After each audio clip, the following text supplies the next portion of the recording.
നമസ്കാരം. സന്ധ്യാദീപത്തിലേക്ക് എല്ലാ സജ്ജനങ്ങൾക്കും സ്വാഗതം.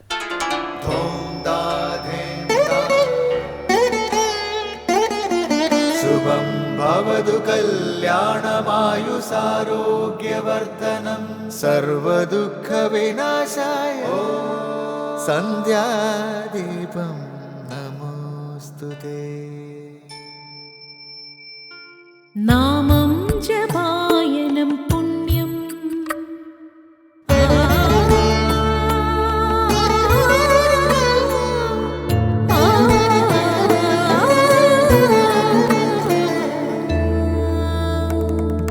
നാമം ജപായനം പുണ്യം നിരുപമദീപാങ്കുരം പോലെ സ്വരശ്രുതിലയവരമതുലം ദീവാങ്കണം മോക്ഷസംഗീതസാരം നീളും വഴിത്താരയിൽ ജീവതാരം മന്ത്രാലാപം മായാവിൻ നിൻ പ്രസാദം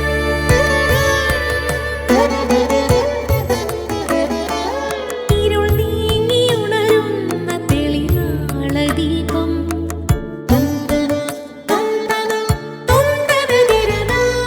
ഇരുൾ നീങ്ങിയുണരുന്ന തെളിനാളദീപം പ്രണവാമൃതം ചൊരിയുന്ന ദീപം ദീപം ദീപം ദീപം ദീപം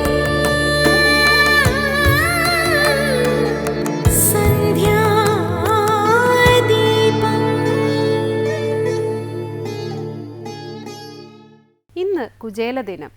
ധനുമാസത്തിലെ ആദ്യത്തെ ബുധനാഴ്ചയാണ് കുചേല ദിനമായി ആചരിക്കുന്നത്. ഭാഗവതം ദശമസ്കന്ധത്തിലാണ് കുചേല ചരിതമുള്ളത്. ജീവിതമെന്നാൽ ഭക്തി മാത്രമാണെന്ന വിചാരത്തോടെ കഴിഞ്ഞ ഒരു സാധുജന്മമായിരുന്നു കുചേലൻ്റേത്. ഗുരു സന്ദീപനി മഹർഷിയുടെ ഗുരുകുലത്തിൽ ശ്രീകൃഷ്ണൻ്റെയും ബലരാമൻ്റെയും സതീർത്ഥ്യനായിരുന്നു സുധാമാവ്. ഭഗവാൻ ശ്രീകൃഷ്ണനിൽ മാത്രം മനസ്സ് ലയിച്ചു പോയ അദ്ദേഹത്തിന് വീട്ടുകാര്യങ്ങളിലൊന്നും ശ്രദ്ധിക്കാൻ കഴിഞ്ഞിരുന്നില്ല. ഫലം നിത്യദാരിദ്ര്യമായിരുന്നു. ഉണ്ണാനും ഉടുക്കാനും ഇല്ലാതെയായ സുധാമാവ് അങ്ങനെ കുചേലനായി. മോശമായ വസ്ത്രം ധരിക്കുന്നവനായതുകൊണ്ട് സുധാമാവിന് കുചേലൻ എന്ന പേരും വീണു. ഈശ്വരാർപ്പണമായി കർമ്മം ചെയ്യുന്നതിന് ഉദാഹരണമാണ് കുചേലൻ. എന്നെങ്കിലും ഫലം ആഗ്രഹിച്ചുകൊണ്ടുള്ളതല്ല അദ്ദേഹത്തിൻ്റെ ഭക്തി. അങ്ങനെയൊന്ന് ചിന്തിക്കുന്നത് പോലും അസാധ്യമായിരുന്നു കുചേലന്. ഏറ്റവും വലിയ ദുഃഖമാണ് ദാരിദ്ര്യം. സുധാമാവിൻ്റെ വീട്ടിൽ അത് മാത്രമേയുള്ളൂ. സ്വകർമ്മ ഫലമായി ലഭിച്ച ദാരിദ്ര്യം സഹിക്കവയ്യാതെയാണ് കുചേലൻ ഭഗവാനെ ദർശിക്കാൻ പോകുന്നത്. അവിടെ ഭഗവത് ഭക്തിയിൽ എല്ലാം മറന്ന് ഭഗവാന്റെ സ്നേഹോപഹാരങ്ങൾ ഏറ്റുവാങ്ങി. പോയ കാര്യം പോലും മറന്ന് സുധാമാവ് തിരിച്ചു പോന്നു. ഭക്തനെ സംബന്ധിച്ചിടത്തോളം അമൂല്യവും അതുല്യവുമായ ഭഗവത് ദർശനത്തിനപ്പുറം മറ്റൊന്നിനും വിലയില്ല. പക്ഷേ കുചേലൻ്റെ കുടുംബം അർഹിച്ചതിലും ആഗ്രഹിച്ചതിലും ഏറെ നൽകി ഭഗവാൻ. ഈശ്വരാർപ്പണമായ കർമ്മങ്ങൾ ചെയ്യുന്നവർക്ക് മറ്റുള്ളവർ അതിശയിക്കുന്ന രീതിയിൽ കർമ്മം ചെയ്യുവാനുള്ള ശക്തിയും സത്ഫലങ്ങളും നൽകി ഭഗവാൻ അനുഗ്രഹിക്കുമെന്നതിൻ്റെ ഏറ്റവും വലിയ ഉദാഹരണമാണ് കുചേലൻ. തുടർന്ന് ശ്രീ കാവാലം ശ്രീകുമാർ അന്നപൂർണ സ്തോത്രം ചൊല്ലുന്നത് കേൾക്കാം.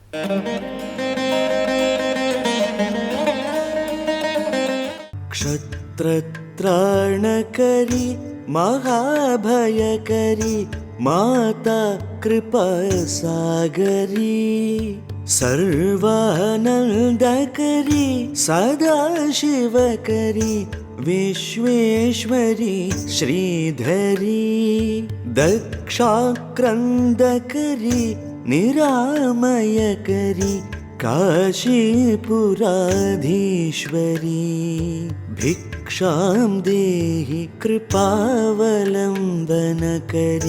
മാതാന്നപൂർണേശ്വരി ഭിക്ഷാം ദേഹി കൃപാവലംബനകരി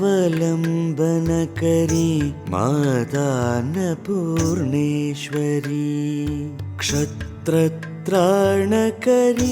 മഹാഭയകരി മാതാ കൃപാസാഗരി സർവാനന്ദകരി സദാശിവകരി വിശ്വേശ്വരി ശ്രീധരി ദക്ഷാക്രന്ദകരി നിരാമയകരി काशीपुराधीश्वरी भिक्षां देहि कृपावलम्बनकरी मातान्नपूर्णेश्वरी भिक्षां देहि कृपावलम्बनकरी मातान्नपूर्णेश्वरी. അടുത്തതായി ശങ്കരസ്തോത്രാമൃതം. യക്ഷഗാനം മുടങ്ങുന്നതിന് കാരണമായി തീർന്നത് ദേവിയാണ്. ധർമ്മവിരുദ്ധമായി ആര് എന്ത് ചെയ്താലും അതിനെ നശിപ്പിക്കുന്നവളാണ് ദേവി. സർവ്വദുഃഖങ്ങളെയും നശിപ്പിച്ച് സ്വാസ്ഥ്യം നൽകുന്ന സകല ജഗത്തിനും അമ്മയായ അന്നപൂർണേശ്വരിയോട് ഭിക്ഷ ചോദിക്കുന്ന ശ്ലോകമാണ് ഇന്ന് ശങ്കരസ്തോത്രാമൃതത്തിൽ സ്വാമി ചിദാനന്ദപുരി വ്യാഖ്യാനിക്കുന്നത്.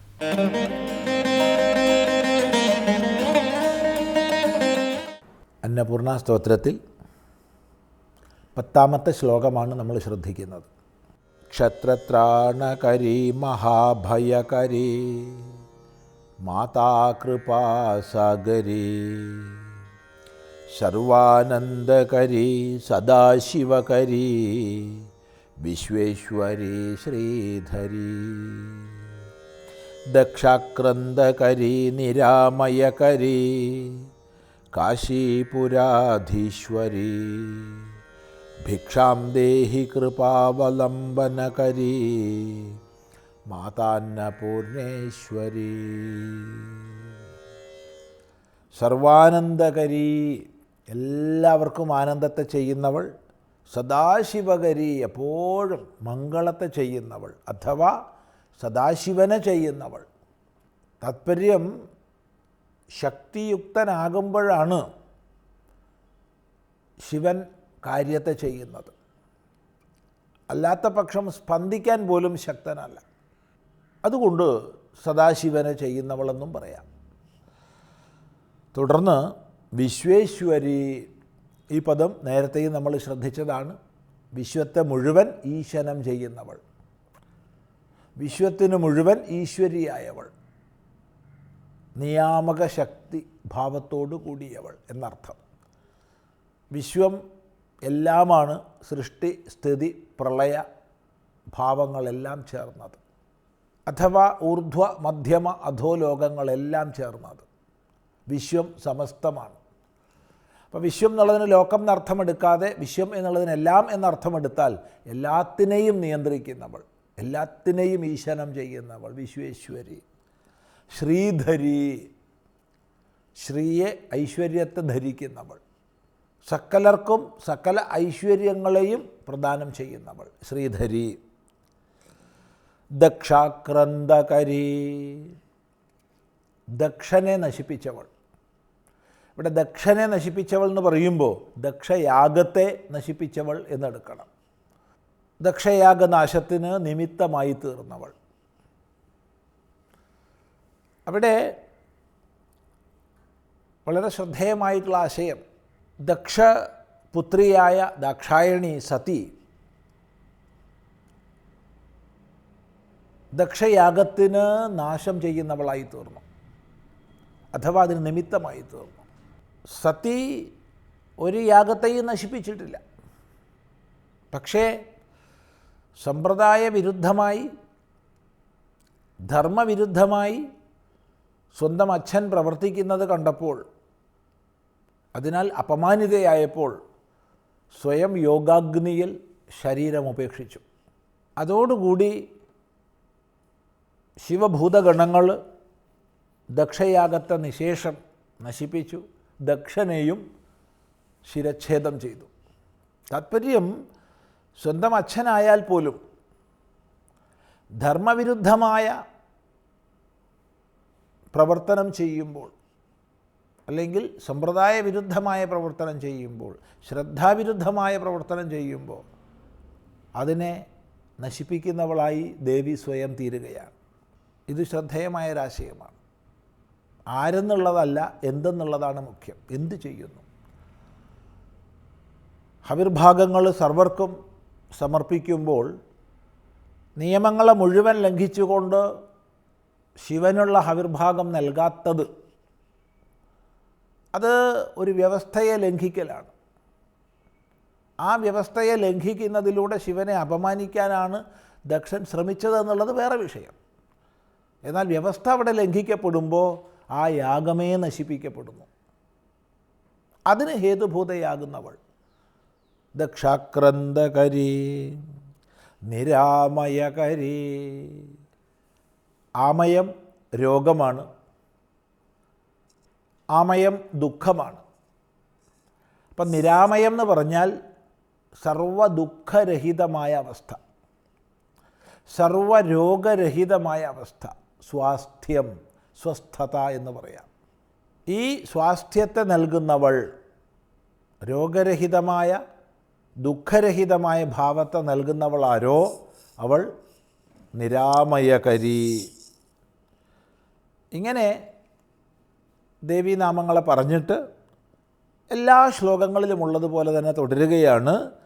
കാശീപുരാധീശ്വരി, കാശീപുരത്തിന് അധീശ്വരിയായിട്ടുള്ളവൾ.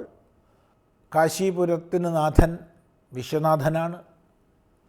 ആ വിശ്വനാഥൻ്റെ പത്നി കാശീപുരാധീശ്വരി, അല്ലെങ്കിൽ വിശാലാക്ഷി ഭാവത്തിൽ കാശീപുരത്തിന് അധീശ്വരിയായിട്ടുള്ളവൾ. അതുമല്ലെങ്കിൽ കാശീപുരം ഈ ശരീരം തന്നെയാണ്, ആത്മഭാവത്തിൽ ഈ ശരീരത്തെ സംരക്ഷിക്കുന്നവൾ, കൃപയ്ക്ക് അവലംബം ആയിട്ടുള്ളവൾ അഥവാ കൃപയെ അവലംബിക്കുന്നവൾ, അമ്മ, സകല ജഗത്തിനും അമ്മയായവൾ, അന്നപൂർണേശ്വരി. ഇത്രയും നാമങ്ങൾ, ദേവീനാമങ്ങൾ പറഞ്ഞ ശേഷം ഭിക്ഷാം ദേഹി. അപ്പം ഇവിടെ ഈ ശ്ലോകത്തോടുകൂടെ അന്നപൂർണ സ്തോത്രത്തിൽ സമാന ഭാവത്തിൽ രചിക്കപ്പെട്ട 10 ശ്ലോകങ്ങൾ കഴിയുകയാണ്.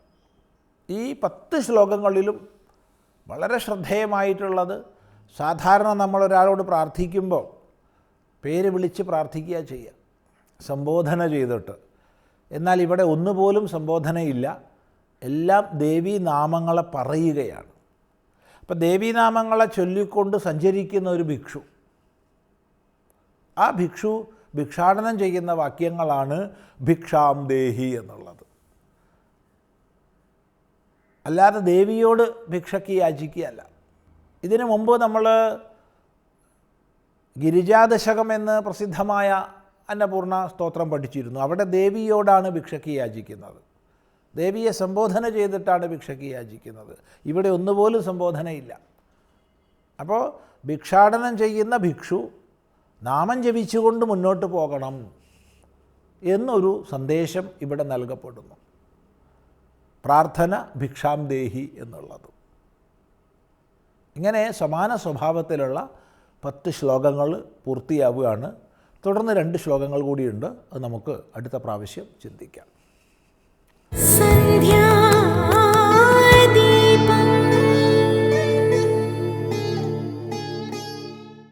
ഇനി സനാതനധർമ്മം. ഏതൊരു കർമ്മത്തിൽ നമുക്കറിവില്ലയോ അത് വ്യക്തമായി അറിയാവുന്നവരോട് ചോദിച്ചു വേണം കർമ്മം ചെയ്യാൻ. ഇതേക്കുറിച്ച് ഭാഗവത കഥയിലൂടെ വ്യക്തമാക്കുകയാണ് ഇന്ന് സനാതനധർമ്മത്തിൽ സ്വാമി ബ്രഹ്മസ്വരൂപാനന്ദ.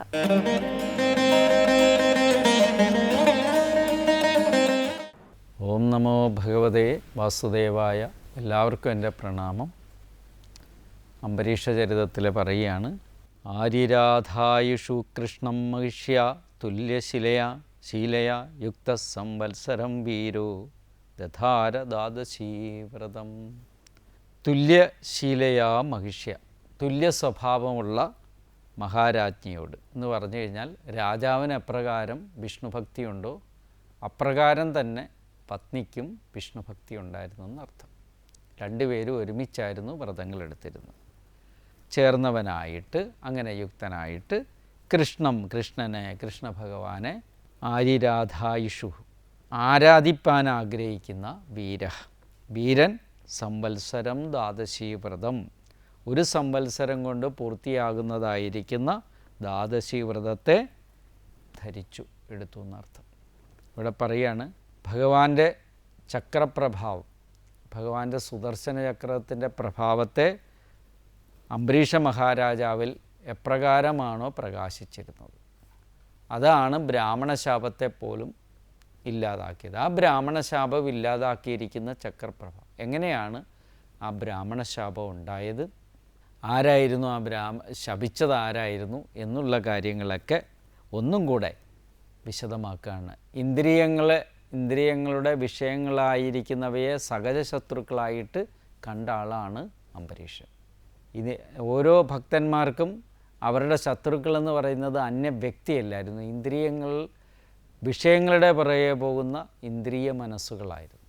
ഇന്ദ്രിയങ്ങളും മനസ്സുകളും ഓരോ ഇന്ദ്രിയങ്ങൾ ദ്വാര മനസ്സ് വിഷയങ്ങളെ ഗ്രഹിച്ചുകൊണ്ട് ആ വിഷയവ്യാപാരത്വം സൃഷ്ടിക്കുന്നതിനെ തന്നെയാണ് ശത്രുവായിട്ട് കണ്ടത്. അങ്ങനെ സഹജശത്രുക്കളെ എല്ലാം അടക്കിയിരുന്ന ആളാണ് ആര്? അംബരീഷ മഹാരാജാവ്. മഹാവീരനായ അംബരീഷ മഹാരാജാവ് തന്നെപ്പോലെ തന്നെ ഭഗവത് ഭക്തന്മാരോടുകൂടി ശ്രീകൃഷ്ണനെ ആരാധിക്കാനുള്ള ആഗ്രഹത്താൽ എന്ത് ചെയ്തു? 1 സംവത്സരം പൂർത്തീകരിക്കുന്ന ദ്വാദശി വ്രതം അനുഷ്ഠിച്ചു വന്നു. അതിനെ വിശദീകരിക്കുകയാണ്. വ്രതാന്തേ കാർത്തികേ മാസി ത്രിരാത്രം സമുപോഷിതഃ സ്നാത കഥാചിത് കാളിന്ദ്യാം ഹരിം മധുവനോർച്ചേത്. പറയാണ്, വ്രതാന്തേ കാർത്തികേ മാസി, വ്രതം അവസാനിക്കുന്ന കാർത്തിക മാസത്തിൽ ത്രിരാത്രം സമുപോക്ഷിത, 3 രാത്രി ആഹാരമില്ലാത്തവനായിട്ട് സങ്കല്പിച്ച് നോക്കണം. 3 രാത്രി ആഹാരമില്ലാത്തവനായിട്ട് കഥാചിത്ത് ഒരു നാൾ കാളിന്തിയാം, കാളിന്തിയിൽ സ്നാതഹ സ്നാനം ചെയ്തവനായിട്ട് മധുവനത്തിൽ ഹരിയെ അർച്ചിച്ചു. ഇവിടെ ദ്വാദശി വ്രതം എന്ന് പറയുമ്പോഴത്തേക്ക് ശ്രദ്ധിച്ച് കേൾക്കേണ്ട ഒരു കാര്യം കൂടെ പറയുകയാണ്. മധുവനത്തിൽ അംബരീഷ മഹാരാജാവ് വ്രതം അനുഷ്ഠിച്ചു. ഏകാദശി വ്രതം എടുക്കുന്നവരാണല്ലോ ഞങ്ങളെല്ലാം. ഏകാദശി എടുക്കുമ്പം ദശമി നാളിൽ 1 നേരത്തെ ഭക്ഷണം, ദ്വാദശി നാളിലും 1 നേരത്തെ ഭക്ഷണം. അപ്പോൾ എത്രയായി? 2 ദിവസം. ഏകാദശിയുടെ മുൻ ദിവസവും 1 നേരത്തെ ഭക്ഷണം, പിൻ ദിവസവും 1 നേരത്തെ ഭക്ഷണം. മധ്യത്തിൽ ഏകാദശിയുടെ അന്ന് എന്തായിരിക്കണം? സമൂലം ഒന്നും കഴിക്കാതെ ശുദ്ധമായ ഉപവാസം എടുത്തിരിക്കണം. സംശുദ്ധമായ ഉപവാസം എന്നാണ് അതിന് പറയുക. ഏകാദശി നാളിലെ ഉപവാസത്തിന് എന്താണ്? സംശുദ്ധ ഉപവാസം. ചിലർ ജലപാനം പോലും, നിർജ്ജരി ഏകാദശി എന്ന് പറയും, ജലപാനം പോലും കഴിക്കാത്ത ഏകാദശി എന്ന് വേണമെങ്കിൽ പറയാം. അപ്പോൾ ഇവിടെ ഏകാദശി വ്രതം എടുക്കുമ്പോൾ ശ്രദ്ധിക്കേണ്ടത്, ഏകാദശിയുടെ തലേനാളിൽ എന്ത് ചെയ്യണം? 1 നേരം ഭക്ഷണം. ദ്വാദശി നാളിൽ 1 നേരം ഭക്ഷണം കഴിക്കുന്നതിനെയാണ് ഏകാദശി വ്രതം, നല്ല വ്രതമെന്ന് പറയപ്പെടുന്നത്. ചിലപ്പം നമ്മൾ പരിപൂർണമായിട്ടും ദ്വാദശിയുടെ അന്ന്, ദശമിയുടെ അന്ന് 1 നേരം അല്ല 3 നേരവും കഴിക്കുക. ദ്വാദശിയുടെ അന്ന് പാരണ വീട്ടിൽ കഴിഞ്ഞാൽ ഭക്ഷണമേ കഴിക്കുക. ഇങ്ങനെ കഴിക്കുന്നതുകൊണ്ട് ശരീരത്തിനും ദോഷം വരും. എന്താ? ഏകാദശിയുടെ അന്ന് പരിപൂർണ വ്രതം എടുത്തിട്ട്, ഉപവാസം എടുത്തിട്ട് പിറ്റേ ദിവസം നല്ലോണം ഭക്ഷണം കഴിച്ചാൽ ദഹനപ്രക്രിയയെ അത് ബാധിക്കുന്നത് കൊണ്ട് അതിലാണ് ശ്രദ്ധ ഊന്നേണ്ടതെന്നുള്ള കാര്യം ഇവിടെ ഓർമ്മിപ്പിക്കുന്നത്. അപ്പം കാർത്തിക മാസത്തിലെ ഒരു ഏകാദശി വ്രതം കഴിഞ്ഞ് ദ്വാദശി നാളിലെ കാളിന്തി തീരത്ത് സ്നാനം കഴിച്ച് മധുവനത്തിൽ പ്രവേശിച്ച് ശ്രീഹരിയെ ആരാധിക്കുന്ന സമയത്ത് എന്താ ഉണ്ടായത്? പറയുകയാണ് ഇവിടെ. മഹാഭിഷേകവിധിന സർവോപസ്കര സമ്പദ അഭിഷിച്യാംബരക്കൽപ്പേർ ഗന്ധമാലേർഹണാദിഭി തദ്ഗതാന്തരഭാവേന പൂജയാമാസ കേശവം. ബ്രാഹ്മണാം ച മഹാഭാഗാൻ സിദ്ധാർത്ഥാനവിവക്തിതം. ചന്ദനം, പുഷ്പം മുതലായ ഉപകരണങ്ങൾ അധികം ശേഖരിച്ച് വെച്ചിട്ട് മഹാഭിഷേക വിധി പ്രകാരം എന്ത് ചെയ്തു?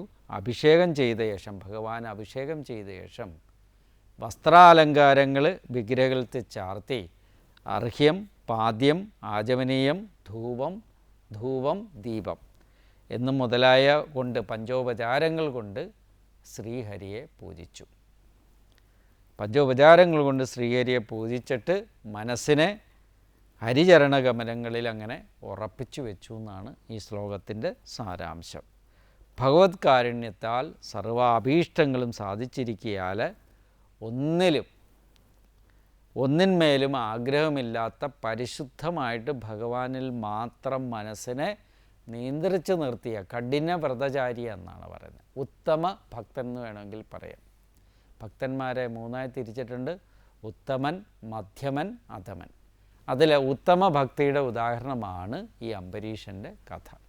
ഉത്തമ ഭക്തനായിട്ട് മനസ്സ് പരിപൂർണമായിട്ടും ഭഗവാനിൽ മാത്രം മനസ്സിനെ നിർത്തിക്കൊണ്ട് മധുവനത്തിലിരുന്നു കൊണ്ട് ശ്രീഹരിയെ പൂജിച്ചു എന്നാണ് ഇവിടെ പറഞ്ഞു വന്നിരിക്കുന്ന സാരം. ഭക്തിപൂർവം ഭഗവത് ഭക്തന്മാരായിരിക്കുന്ന ആളുകളെ അത്രയും പൂജിച്ചു ആര്? അംബരീഷൻ. അപ്പോൾ ഭഗവാനെ മാത്രമല്ല പൂജിച്ചത്, ഭഗവത് ഭക്തന്മാരെയും ആരാധിച്ചു എന്നുള്ള കാര്യം ഓർമ്മിപ്പിക്കുന്നു ഭാഗവതം. അതുകൊണ്ട് എല്ലാത്തിലും സമഭാവനാ സൃഷ്ടിത്വം ഭക്തന്മാരിൽ ഉണ്ടാകണമെന്നുള്ള ആശയവും ഇവിടെ എടുത്തു പറയേണ്ട ഒന്നാണ്. എല്ലാവർക്കും നമസ്കാരം.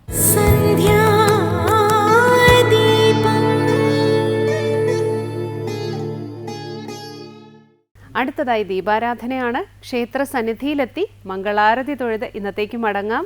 എല്ലാവർക്കും നമസ്കാരം.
കൃതയുഗത്തിൽ ആദിദേവ ചൈതന്യം കൃതമാലയിൽ തുടിച്ചു പുണ്യ കൃതമാലയിൽ തുടിച്ചു. കൃതയുഗത്തിൽ ആദിദേവ ചൈതന്യം കൃതമാലയിൽ തുടിച്ചു പുണ്യ കൃതമാലയിൽ തുടിച്ചു. വത്സലപാലകൻ ശ്രീവത്സാംഗിതൻ മത്സ്യമായി അവതരിച്ചു. വത്സലപാലകൻ ശ്രീവത്സാംഗിതൻ മത്സ്യമായി അവതരിച്ചു. മത്സ്യമായി അവതരിച്ചു. വേദാവിൽ നിന്നും പണ്ട് ഹയഗ്രീവൻ എന്ന ദൈത്യൻ വേദങ്ങളപഹരിച്ചു. ചതുർവേദങ്ങളപഹരിച്ചു.